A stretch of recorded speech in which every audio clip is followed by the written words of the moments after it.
Class 9 का exercise 8.1 का question number 5 करने वाले हैं, जो बहुत ही मजेदार है, बहुत ही मजा आएगा आपको। इस क्वेश्चन को बहुत ही आसानी से आप समझ पाएंगे।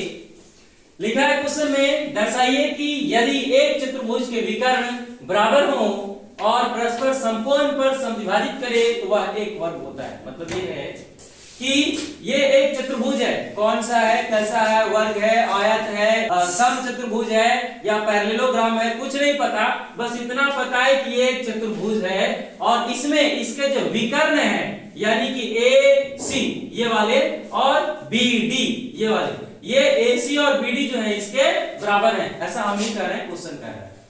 और परस्पर समकोण पर समद्विभाजित करते हैं, मतलब यहाँ पे ये जो विकर्ण आपस में कट रहे हैं ये समकोण बना रहे हैं, यहाँ 90, यहाँ 90, यहाँ 90 और यहाँ 90। हाँ, तो हम लोगों को सिद्ध करना है कि ये एक वर्ग है। वर्ग है का क्या मतलब है? वर्ग का प्रॉपर्टीज हम लोग ये जानते हैं कि हम लोगों को ये ला देना है कि AB जो है BC के बराबर, BC जो है CD के बराबर, CD जो है DA के बराबर, मतलब चारों के चारों बराबर है। इतना ही नहीं, एक और क्वालिटी होता है वर्ग का कि सारे के सारे एंगल जो होते हैं वो 90 डिग्री का होते हैं। केवल एक एंगल को हम लोग ये कर देंगे कि ये 90 का है तो सारे के सारे ऑटोमेटिक 90 हो जाएंगे। तो चलिए हम लोग इसको स्टार्ट करते हैं। सबसे पहले हम लोग ये दिया नहीं है फिगर बुक में, हम लोग अपने से फिगर बना लेंगे। लिखेंगे माना कि ABCD एक चतुर्भुज है, ABCD जो है एक चतुर्भुज है, कैसा है नहीं पता, जिसमें AC बराबर BD है, जिसमें AC जो है वो BD के बराबर है, यानी कि ये विकर्ण और ये विकर्ण दोनों बराबर है, तथा AOB बराबर BOC बराबर COD बराबर DOA, मतलब सारे एंगल्स को लिखा जा रहा है बराबर 90, यानी कि AOB ये वाला एंगल, BOC ये वाला एंगल, COD ये वाला एंगल, DOA ये वाला एंगल, ये चारों एंगल 90 है, जैसा है वैसा हम लिख रहे हैं।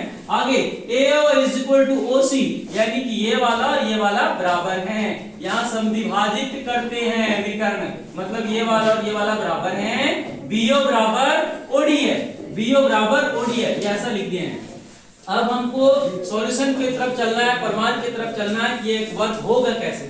तो हम लोग लिख दिए हैं, दर्शाना है, क्या लाना है, AB बराबर BC बराबर CD बराबर DA, मतलब ये चारों के चारों आपस में बराबर हैं, ऐसा लाना है। चलिए और क्या लाना है, angle A is equal to angle B is equal to angle C is equal to angle D is equal to 90 degree, मतलब ये चारों एंगल 90 डिग्री के हैं। हम लोग प्रमाण लेंगे, सॉल्यूशन की ओर चलेंगे, लिखेंगे प्रमाण ट्रायंगल AOB और ट्रायंगल BOC में, ट्रायंगल AOB और BOC में, मतलब ये वाला ट्रायंगल और ये वाला ट्रायंगल में क्या है, तो हम लोग लिखेंगे AO is equal to OC, AO is equal to OC, मतलब ये वाला और ये वाला, ये दोनों ट्रायंगल में बराबर हैं। मतलब ये हो गया जी, ये वाला बराबर क्यों है, क्योंकि दे रखा है यहाँ पे हमारा कि AO बराबर OC है, क्योंकि विकर्ण जो है ये समद्विभाजित करते हैं। अगला AOB is equal to BOC, AOB is equal to BOC, मतलब ये वाला एंगल बराबर है, अभी हम बताए यहाँ पे बराबर आया, समकोण बनाना है। आगे क्या है, OB is equal to OB, यानी कि ये दोनों ट्रायंगल में OB जो है ये एक उभयनिष्ठ है, यानी कि कॉमन है।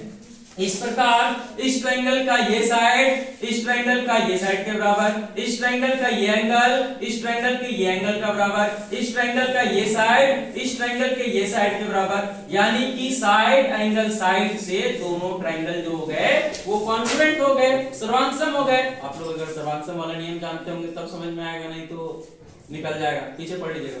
चलिए तो देख लेते हैं इसको, तो सर्वांगसम हो गए, ये वाला दोनों ट्रायंगल लिख लेंगे हम लोग, ट्रायंगल AOB सर्वांगसम हो गया ट्रायंगल BOC का, यानी ये वाला सर्वांगसम हो गया, कहां से, साइड एंगल साइड से।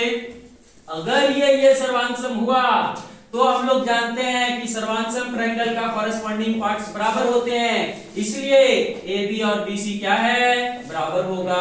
AB is equal to BC, CP CT corresponding parts of congruent triangle, ये लिखिए। इसी प्रकार जब ये वाला ट्रायंगल मिलेंगे तब ये दोनों भी सर्वांशम हो जाएंगे, तो हम लोग लिख दिए हैं कि BOC सर्वांशम ट्रायंगल COD, यानी कि BOC ये वाला और COD ये वाला, ये दोनों इसी प्रकार सर्वांशम होंगे, और जब इसी प्रकार सर्वांशम होंगे तो BC और CD बराबर होंगे, यानी कि BC और CD बराबर होंगे।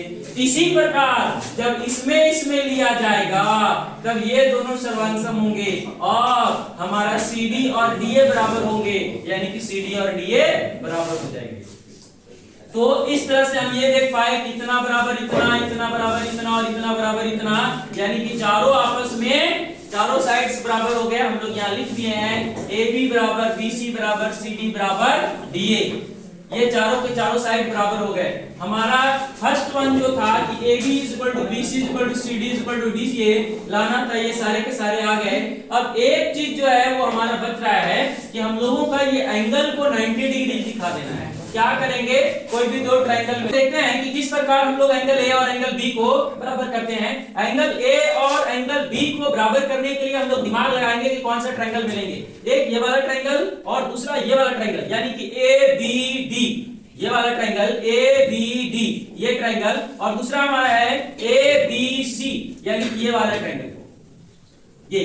ये दोनों ट्रायंगल को क्यों चूज कर रहे हैं, क्योंकि ABD में हमारा एंगल A आ रहा है और ABC में हमारा एंगल B आ रहा है। ये दोनों ट्रायंगल को लेकर हम लोग कॉन्फ्रेंट करेंगे। लिखे हैं अब ट्रायंगल ABD और ABC में, ABD और ABC में क्या लिखे हैं, AD is equal to BC, यानी कि AD is equal to BC। अभी हम लोग ले आए हैं कि दोनों साइड्स जो है वो क्या है, बराबर। अगला लिख रहे हैं AB is equal to AB, यानी कि ये वाला जो है ना साइड, ये इस ट्रायंगल में भी है और इसमें भी है कॉमन, और आगे जो है AC is equal to BC, यानी कि हमारे AC जो है और BC जो है ये बराबर है। इस ट्रायंगल का BD और इस ट्रायंगल का AC ये क्या है, बराबर है, ये दिया हुआ है। तो हम लोग तीन चीज दिखा दिए, यानी कि ये वाला ट्रायंगल का ये साइड इस ट्रायंगल के इस साइड के बराबर, ये ट्रायंगल का ये साइड इस ट्रायंगल के ये साइड के बराबर, ये ट्रायंगल का ये साइड इस ट्रायंगल के ये साइड के बराबर। अगर इस तरह से बराबर हो तो साइड साइड साइड से ये दोनों ट्रायंगल हम लोग का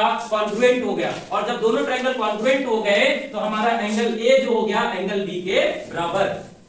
चूंकि ये वाला भुजा बराबर, ये वाला भुजा बराबर, इससे पता चल रहा है कि हमारा ABCD एक पैरेललोग्राम है, समांतर चतुर्भुज है। और अगर समांतर चतुर्भुज है तो AD समांतर होगा हमारा BC का। AD क्या होगा, समांतर BC का, और जब AD समांतर होगा BC का तब हमारा angle A plus angle B is equal to होगा 180 डिग्री। क्यों, एक ही ओर के अंतः कोण हो गए, तो angle A plus angle B is equal to 180 डिग्री। एंगल A जो है एंगल B को एंगल A लिखेंगे क्योंकि A B दोनों बराबर है, तो angle A plus angle A is equal to 180 डिग्री, 2 angle A is equal to 180 डिग्री, और angle A is equal to 180 by 2 90 डिग्री हो गया। इस तरह से एंगल A जो है वो 90 हो गया, तो एंगल B भी 90 हो जाएगा। इसी प्रकार एंगल C भी 90, एंगल D भी 90, यानी कि हम लोग शो कर दिए कि angle A, angle B, angle C, angle D सारे के सारे 90 हो गए, और AB is equal to BC is equal to CD is equal to DA सारे के सारे साइड्स इक्वल हो गए।